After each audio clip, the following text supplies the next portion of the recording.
Did you stick with your day job all the way until your apprenticeship was finished?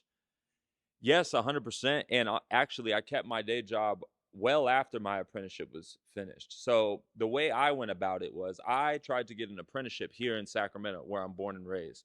It was very difficult, it was hard. A lot of the shops didn't want to take on an apprentice, especially some random ass kid coming in there like me, just kind of pushing my way in there. So what I did was I made a bold decision to move to Reno, Nevada, where I had some family living there. And I know that they had like a high concentration of tattoo shops there. So I thought maybe my chances would be better. So I get there and I was right. There's a lot of tattoo shops there, but it was still very hard to get an apprenticeship. So in the meantime, I had to get a job in order to pay some money to my sister, whom I was living with at the time.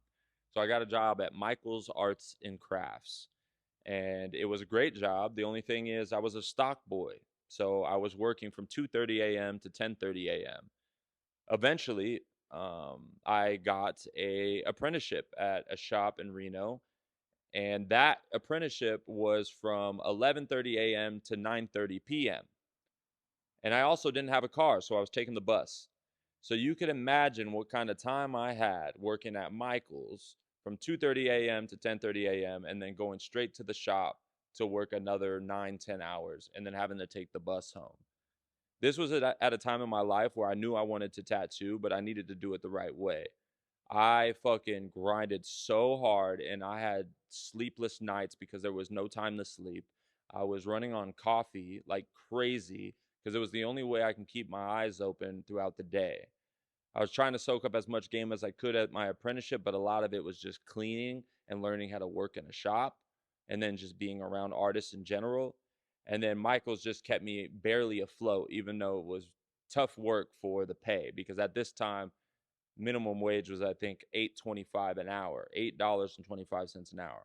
So you literally are getting nothing, but you're putting out all the effort.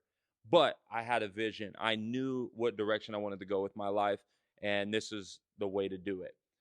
Nothing was guaranteed at that point. Nothing was going to say like, "Hey, you're going to make it. All you got to do is stick it out." That is just like a selfish and delusional belief that I had to keep with me every day so I didn't just completely fall off and just fuck my whole life off cuz it was fucking hard. It was depressing, it was difficult.